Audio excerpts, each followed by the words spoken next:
Thank you so much, everyone, for staying with us. So, today, the court says that it cannot remove Governor Ben Ayade from office over his defection, himself and his deputy, from the PDP to the APC. And we're looking at the legal implication of that. I'm being joined from Boston in the Boston by Mr. Samson Itodo.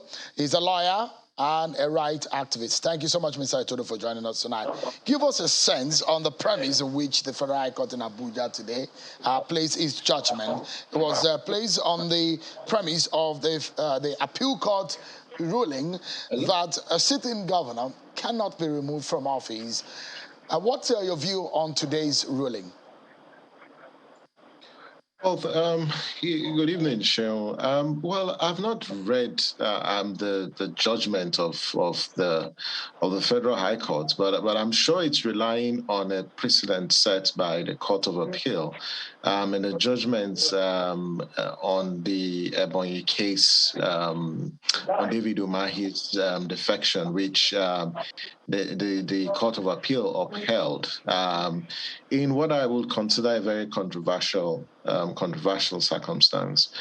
The position of the Constitution, is clear as to the grounds for cross-carpeting, and it did, very, very clearly states that there has to be a division within a particular political party, and that division can be such that it's unresolved, and that can form a basis for defection. But if you look at the cases, it is clear that there wasn't any sort of division in these parties. There may be some tensions within the parties, but to the best that we know, there weren't any divisions within the parties. And in any case, there's also the moral question, and if you look at how the courts, particularly the Court of Appeal, ruled in the Ebonyi case, it raised some questions as to the level of integrity, as well as to a large extent, whether their lordships, did follow the procedure. Because the Court of Appeal ruled on that particular matter within a couple of days, and that really raised some questions as to the credibility of that. And my view is, if a candidate, if a governor who runs on, a particular party and wins on the basis of votes casted for him, for that party, I think it's morally, wrong for you to decamp when there is no division within your party, because the Supreme Court has held that votes in an election, and this is our jurisprudence, that votes in an election belong to a political party. So in any case, if you're occupying a position, having won in an election, those votes actually belong to your political party. And when you're crossing from one party to another, then I think it's just right that you leave that position because you hold that position actually for a political party. Let's look at, I know morality is something that is just persuasive as far as jurisprudence and legal issues are concerned. The law deals with facts of the matter and the law. But let's talk about part of what the judge said today, which one may regard as maybe the obiter of that judgment, is the issue of morality, whether or not an elected officer can jump ship, can move from the political party where he was elected, where he got the mandate. It's been established, like you said, that it's that party that gives you the mandate that you should stay on. So morally speaking, and in view of our political landscape in Nigeria, how far can we drive that conversation, or can we judge those who move, considering the fact that issues of ideology is a major problem? It doesn't look like Professor Akenyobode will say, that all the political parties in Nigeria, the major political parties in Nigeria, they are like 6.5 dozen. They're more or less like the same because of issues of political ideology. What's your view on that, Samson? I think that is an oversimplification to think that, our political parties don't have an ideology. I think that our parties do have an ideology. It's just that there's some affinity, or both parties or most parties actually share similar ideology, and this is why political parties, individuals can jump from one political party to another. But I think that if we look at this from a moral point of view, and if you look at the Constitution was very clear, as to the conditions where an individual, but in this case, a governor can cross carpet, and the conditions are there that there has to be some division within the political party. Now, let's be clear that I think it's moral bankruptcy for an individual who secures the vote. First, you campaign on a particular political party. In fact, let's go back to the qualifications and the criteria, for contesting for office. The Constitution is clear in relevant sections that first you must be a citizen of Nigeria, have a first school living certificate, and you must be sponsored by a political party. And this is where their lordships in the Supreme Court actually draw inspiration when they have held in several cases that votes in an election belong to a political party. And so if you run for elections under the platform of a political party and people subscribe, to the manifesto of a political party and the ideology of a political party, and they cast their votes, for a particular political party, when that individual is leaving that particular seat, that particular party, even when he holds that seat, I think that it is just honorable, it is morally right for you to leave that office if you are, cross-carpeting to another political party. Because that office that you hold, you actually hold it on the basis of votes cast for a political party. And that's, my view when it comes to the moral question, because I think it's just deceit. You campaign on a particular political party, the party sponsors you, it builds a structure for you, gives you structures, campaigns for you, goes the long haul, recruits agents for you, submits your name to INEC. The law is clear that only political parties, can submit names to INEC. This same party that provides you with a structure, you run, you win, and then you abandon the structure, move to a particular political party. I just think that for us as a people, I think it's morally bankrupt for individuals to do that. And our political history is replete with cases where individuals have created the divisions themselves, within their political parties, to use that as an alibi, to cross carpet. And whether parties share similar ideology is just the fact that when you have a political system where individuals, the political class, only care about procuring political power, not to use power for the advancement of the common good, but for either inter-elite wars or to advance their own personal agenda, you get this cross-carpeting from one platform to another. Because in any case, we see, and when I mean we, the political class in Nigeria in particular, see our political parties as very special purpose vehicles for just contesting for office. And so it weakens, this attempt to deepen our democratic culture and build our political parties so they can emerge as strong democratic institutions. As long as individuals, and if the courts continue, to uphold this bad behavior on the part of our political class, what we do is we damage, our political institutions, and then it affects our political culture. So people begin to ask the fundamental question that why should they, vote for particular candidates or parties, even if at the end of the day, individuals who get into those office, abandon the same platform that they ran on and move to another platform, and there is no consequence or repercussion for it. And I hope that perhaps if and when this matter goes to the Supreme Court, that the Supreme Court will lay this matter to rest, the same way it has laid the matter on party deregistration to rest. I hope it also lays this matter to rest so that it regulates the character of our political class, where they only seek for political platforms just to run for office, and when they run, they abandon those platforms.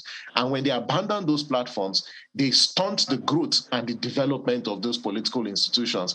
And this will now leave us with a situation where we either evolve with a two-party state, or you have one particular political party that becomes a dominant figure in our political system. And that is dangerous for our democracy. Right. Now, we're talking about the issue of morality, which I think wasn't part of the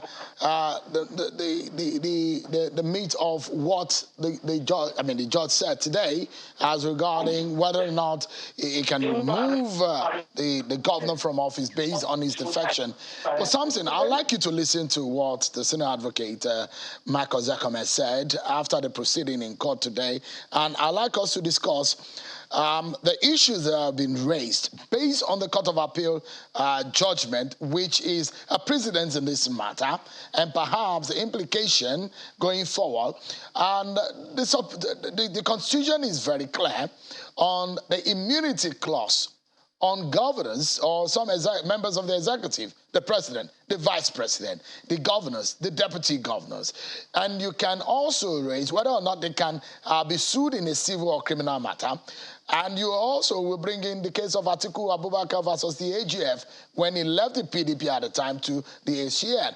So the question about whether or not the governor or the deputy governor can be removed in office, I wanted to listen to what Mr. Ozakome said again. I'd like to get your comment on what this means going forward in our political climate.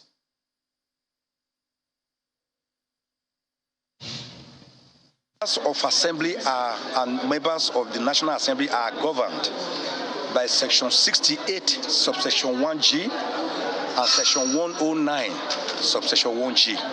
Even then, what the Court of Appeal, Enugu Judicial Division, heard last week is that even at that, it is not the function of a court to remove them from office, to sack them. The function of the court is to order a by-election. And in terms of the removal of a governor or deputy, just like president and vice president, as decided by the Supreme Court, the apex court of the land, the highest court of the land, in all laws and all legal matters, the Supreme Court had decided in that article's case that defection by president or vice president, and of course by parity, governor and deputy governor, is not one of the grounds permitted by the Constitution to remove a governor who has been sworn in, who has taken the oath of office and oath of allegiance. All right, Samson, you heard. In fact, from what the position of the Constitution, I'm not even sure that a senator was even captured when he talks about cross-carpeting and the implication of removal of a lawmaker. I think he just mentioned a House of Reps member, isn't it? Samson, give us a sense of what to make of what Mr. Okuzakame said based on the outcome of today's judgment. No, I guess he's interpreting, he's adopting a very strict interpretation of the provisions of the Constitution, or also the position taken by their lordships in the Supreme Court. But if do we need so let's look at this, Sheon. Now, the basis for qualification to hold a particular office is clear in the Constitution.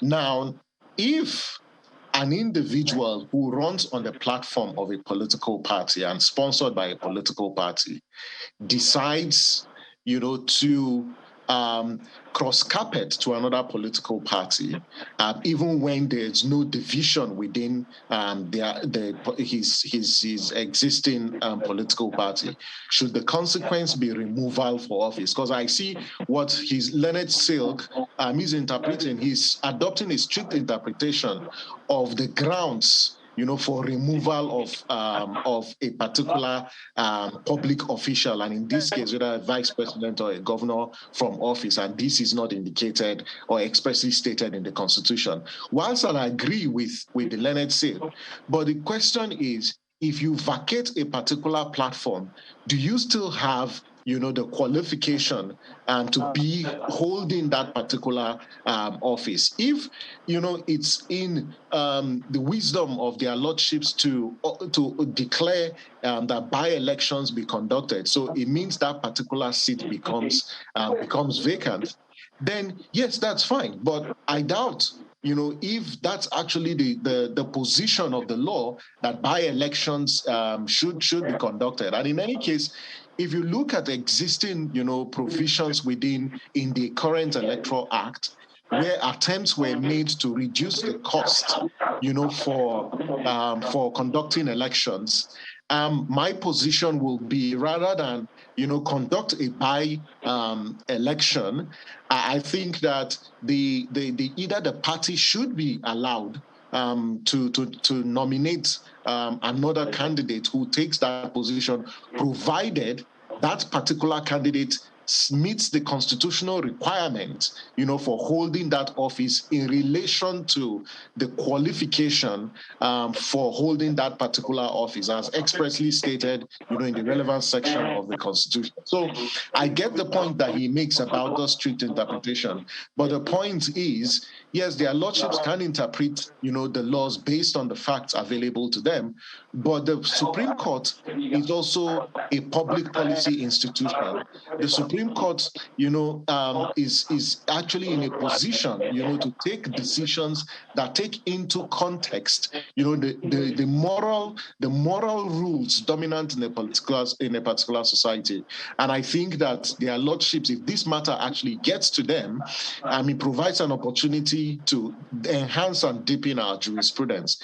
And my suggestion and recommendation will be that where either a sitting governor or a sitting vice president or president or any person holding an executive office, elected executive office, cross-carpets or decamps, that office, should be declared vacant. But the party, where the party should be allowed, to nominate another candidate to replace that particular governor, provided that the candidate meets the constitutional requirements for holding that particular office. And where the person doesn't, I think that they shouldn't be allowed to occupy the office. So we don't, have cases where we are conducting by-elections, expending taxpayers' money on the basis of actions taken by political actors to disrupt the governance of political process. Also, because there are established judgment of the court from the case in Ondo State, the case of Atiku Abubakar, the case of Rotimi Amechi. These are established position of the court over whether or not who owns the votes. And it's been established that the political party, the votes belong to the political party. But from the position of the court today, what is the implication going forward? Perhaps the court will take a leave from what the appeal court has said. The matter which the PDP are taken to court is going to be heard, and it's been entered at the appeal court. And perhaps the appeal court might also take a leaf from his own judgment, which the Federal High Court is taking a leaf from today. What do you think is the implication going forward for governors and deputy governors? We've seen cases in Zamfara State, for example. Is there any major lesson going forward for any in the next few years or so, when any governor or deputy governor wants to think in this direction? I think that because this matter is still evolving, and these are courts of record, though at a lower level when compared to the powers and the jurisdiction that the Supreme Court has. My renewal recommendation is the parties in this matter should push this matter until it gets to the Supreme Court, so the Supreme Court, can rule on this matter, even though it's ruled on several on cases like the Article case being referenced. But there's an opportunity for the Supreme Court to enhance, our jurisprudence. And I think that first, we shouldn't encourage this bad behavior from our political class where they deceive the people, campaign on political parties, and after they win the elections on a particular platform, they move or jump ship on another political platform. I think it's morally wrong, and perhaps the Supreme Court can also sort of regulate that political behavior on the part of our politicians. So we don't have cases where they are crossing or jumping and cross-carpeting left, right, and center, because it doesn't bode well for the development of our political parties. So that's one. Two, I think that, yes, this ruling that was issued by the Federal High Court, as much as, yes, I have tremendous respect for their lordships, I think that our judges, when taking decisions of critical and sensitive on sensitive issues of this nature, which have high political salience, especially in an election year, I would really urge that they exercise caution when taking those decisions, so they don't ridicule the judiciary and make the public lose confidence in the ability of the courts to uphold the rule of law or even uphold public interest, because the law also exists. The court exists to advance public interest, and in this particular case, I hope that when it gets to the Supreme Court, their lordship will rise above any interest or any intimidation or any pressure to take the position that will enhance and deepen the quality of our democracy. And for me is political parties, politicians who vie for elections on a platform of a political party, and they win those elections. If they decamp, they should lose their seats, and the political parties should be allowed to nominate candidates to replace, those individuals. For me, that is the moral and perhaps even the legal thing to do, because votes, in an election belong to a political party. Until such a time that we would have independent candidacy in our electoral process, political parties will continue to sponsor aspirants or sponsor candidates in an election. And so we also have to encourage and enhance and recognize the power that political parties have to field candidates. The other critical issue, Shehu, that we also need to talk about around this defection is the fact that our political parties also need to see this as a time and an opportunity to begin to reconstruct their ideology and also ensure that this whole concept of party supremacy is indeed party supremacy and not the supremacy of individuals. Because the Constitution talks about divisions in a political party. What is the basis? What causes divisions within a political party? Cases where there's lack of internal democracy within political parties, there's lack of accountability in the election of either leaders of a political party or candidates of a political party, those principles of accountability, of transparency, of inclusiveness are not upheld. And so when you create room for tension within a party and the parties are unable to absorb the shocks, that come as a result of this competition within the political structure, what you end up with is these divisions within political parties.